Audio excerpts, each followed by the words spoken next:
natin.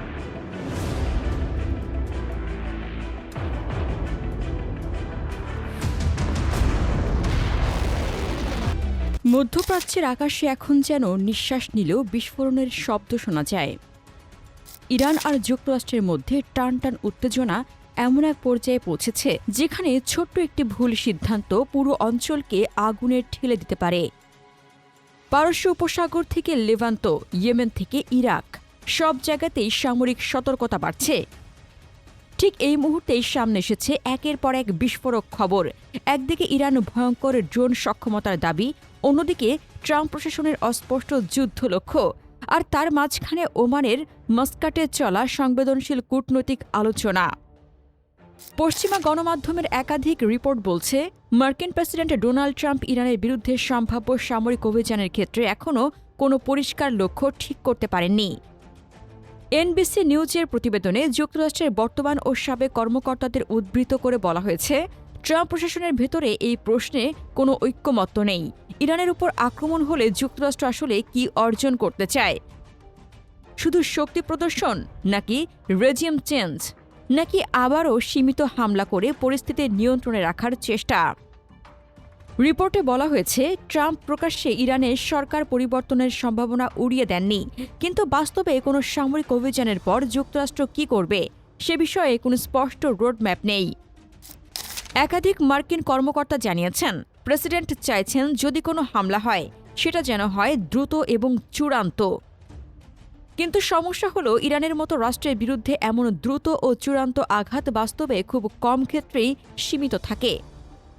Wall Street journal জানাচ্ছে, যুক্তরাষ্ট্র চাইলে আজই ইরানের উপর সীমিত বিমান হামলা চালাতে পারে, কিন্তু ট্রাম্প যে ধরনের বড় আঘাত চান তা দিলে ইরান ভয়াবহ ও সমন্বিত প্রতিশোধ নেবে। এটাই এখন মার্কিন সামরিক বিশ্লেষকদের সবচেয়ে বড় আশঙ্কা। এই প্রতিশোধ শুধু ইরানের ভেতরেই সীমাবদ্ধ থাকবে না, এতে জড়িয়ে পড়তে পারে পুরো অঞ্চল। ইরানের মিত্র ও প্রতিরোধ অক্ষের অংশ হিসেবে ইয়েমেনের আনসারুল্লাহ, ইরাকে ইরানপন্থী সশস্ত্র গোষ্ঠী, এমনকি লেবাননের হিজবুল্লাহ স্পষ্ট করে জানিয়েছে, ইরানে হামলা মানেই আঞ্চলিক যুদ্ধ। হিজবুল্লাহ ইতিমধ্যে সতর্ক করেছে, ইরানের বিরুদ্ধে আঘাত এলে তারা চুপ থাকবে না। অর্থাৎ যুক্তরাষ্ট্রকে শুধু ইরান নয়, একসাথে বহু ফ্রন্টে যুদ্ধের জন্য প্রস্তুত থাকতে হবে। এই পরিস্থিতিতে সবচেয়ে বড় প্রশ্ন উঠছে, যুক্তরাষ্ট্র ও তার মিত্রদের এয়ার ডিফেন্স কি যথেষ্ট? ইরান নীতিতে যুক্তরাষ্ট্রের সাবেক স্টেট ডিপার্টমেন্ট কর্মকর্তা সুজান মেলোনি বলেছেন, ইরানের সম্ভাব্য প্রতিশোধ ঠেকাতে ওয়াশিংটনের কাছে পর্যাপ্ত প্রতিরক্ষা ব্যবস্থা আছে কিনা সেটাই এখন মূল প্রশ্ন।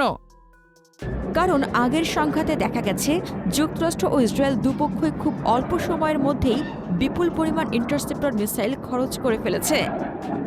এই প্রেক্ষাপটে আরও ভয়ঙ্কর হয়ে উঠেছে ইরানের সাম্প্রতিক দাবি, তাদের কাছে নাকি ৮০,০০০টি শাহিদ কামিকাজে ড্রোন যুদ্ধের জন্য প্রস্তুত এবং প্রতিদিন তারা ৪০০টি করে ড্রোন উৎপাদন করতে সক্ষম। এই দাবি সত্য হলে ইরান শুধু আঞ্চলিক শক্তি নয়, বরং গণহারে ড্রোন যুদ্ধের এক নতুন যুগের প্রধান খেলোয়াড়ে পরিণত হবে। শাহিদ 136 ধরনের ড্রোনগুলো দেখতে সাধারণ হলেও এগুলো যুদ্ধের জন্য ভয়ঙ্করভাবে কার্যকর।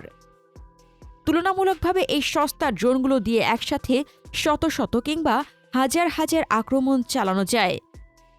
আর এখানেই ইরানের মূল কৌশল, প্রতিরক্ষা ব্যবস্থাকে সরাসরি ধ্বংস না করা, ধীরে ধীরে ক্লান্ত করে ফেলা। একটি সস্তা ড্রোন থামাতে যদি প্রতিপক্ষকে লাখ লাখ ডলারের মিসাইল ছুটতে হয়, তাহলে যুদ্ধটা শেষ পর্যন্ত হয়ে দাঁড়ায় অর্থনীতির যুদ্ধ। এই টানটান পরিস্থিতিকে আরও ভয়ঙ্কর করে তুলেছে সমুদ্রপথে ইরানের প্রস্তুতি। যুক্তরাষ্ট্র যখন ইরানের আশপাশে যুদ্ধজাহাজ জড়ো করছে, তখন তেহরানের সামনে আনছে তাদের সবচেয়ে কার্যকর নৌ প্রতিরোধ অস্ত্রগুলোর একটি, IRGCর নূর অ্যান্টিশিপ মিসাইল। চীনের C-802 মিসাইলের রিভার্স ইঞ্জিনিয়ারিং থেকে তৈরি এই অস্ত্রকে ইরান নিজেদের মতো করে উন্নত করেছে। বাড়তি পাল্লা, উন্নত রাডার এবং স্কিমিং ফ্লাইট প্রোফাইলের কারণে এটি জ্যাম করা ও শনাক্ত করা কঠিন। সবচেয়ে গুরুত্বপূর্ণ বিষয় হল, নূর মিসাইল ইরান শুধু পরীক্ষামূলকভাবে নয়, গণহারে উৎপাদন করেছে এবং কঠোর নিষেধাজ্ঞার মধ্যেও একটি টেকসই দেশীয় মিসাইল ইকোসিস্টেম গড়ে তুলেছে যা সহজে ধ্বংস করা সম্ভব নয়। এই মিসাইল শুধু উপকূলীয় ব্যাটারিতে নয়, ইরানের নৌযান, উপকূল, আকাশপথ এবং IRGCর বিভিন্ন প্যাটার্নে একীভূতভাবে মোতায়েন রয়েছে। ফলে মার্কিন নৌবাহিনীর জন্য একে দমন করা অত্যন্ত জটিল হয়ে দাঁড়ায়। সংকীর্ণ সমুদ্রপথ, বিশেষ করে পারস্য উপসাগরের মতো এলাকায় এই ধরনের সি স্কিমিং শিপ কিলার মিসাইল বিশাল নৌবহরের উপর মারাত্মক চাপ সৃষ্টি করতে পারে। এখানেই বড় প্রশ্নটা সামনে আসে, এই অঞ্চলে প্রকৃত সুবিধা কার হাতে? বিশাল ও ব্যয়বহুল নৌবহরের, নাকি অপেক্ষায় থাকা তুলনামূলক সস্তা কিন্তু প্রাণঘাতী মিসাইলের? এই কৌশলে ইরানকে আত্মবিশ্বাসী করে তুলেছে, কারণ তারা জানে দীর্ঘমেয়াদে প্রতিরক্ষা ব্যবস্থার সবচেয়ে বড় সীমাবদ্ধতা হল স্টক ফুরিয়ে যাওয়া, অপারেটরের ক্লান্তি আর টানা উচ্চ সতর্কতায় থাকার মানসিক চাপ।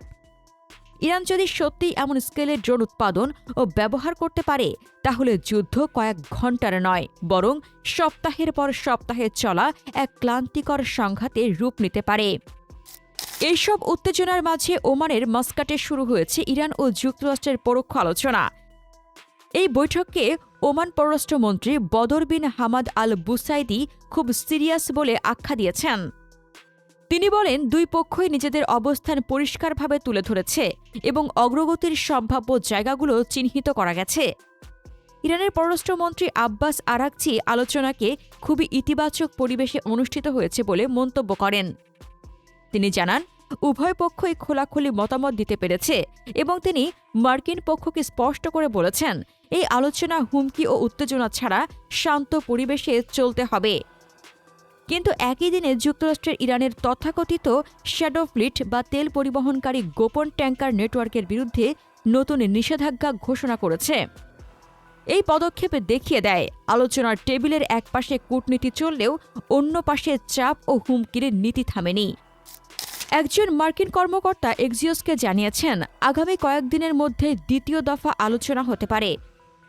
তবে আরাকচি স্পষ্ট করে বলেছেন, এই আলোচনার ভবিষ্যৎ নির্ভর করবে তেহরান ও ওয়াশিংটনের অভ্যন্তরীণ পরামর্শের ওপর। সব মিলিয়ে ছবিটা ভয়ঙ্করভাবে জটিল। একদিকে ট্রাম্প প্রশাসনের অস্পষ্ট লক্ষ্য ও সামরিক হুমকি, অন্যদিকে ইরানের ড্রোন ও প্রতিশোধের প্রস্তুতি, আর তার মাঝখানে নড়বড়ে কূটনৈতিক আলোচনা। ইতিহাস বলে, যখন যুদ্ধের প্রস্তুতি থাকে কিন্তু লক্ষ্য পরিষ্কার থাকে না, তখনই সবচেয়ে বড় সংঘাতের জন্ম হয়। প্রিয় দর্শক, এই উত্তেজনা কি আলোচনার টেবিলেই থামবে, নাকি মধ্যপ্রাচ্যের আকাশ আবারও হাজার হাজার ড্রোন আর মিসাইলের শব্দে কেঁপে উঠবে? আপনার মতামত কমেন্টে জানান। মধ্যপ্রাচ্য নিয়ে আরও জানতে আমাদের চ্যানেলটির ভিডিও ট্যাব থেকে ঘুরে আসুন। এই ভিডিওটি ভালো লাগলে লাইক বাটনে ক্লিক করুন। ভিডিওটি আপনার বন্ধুদের সাথে শেয়ার করে তাদেরকেও ভিডিওটি দেখার সুযোগ করে দিন। ধন্যবাদ।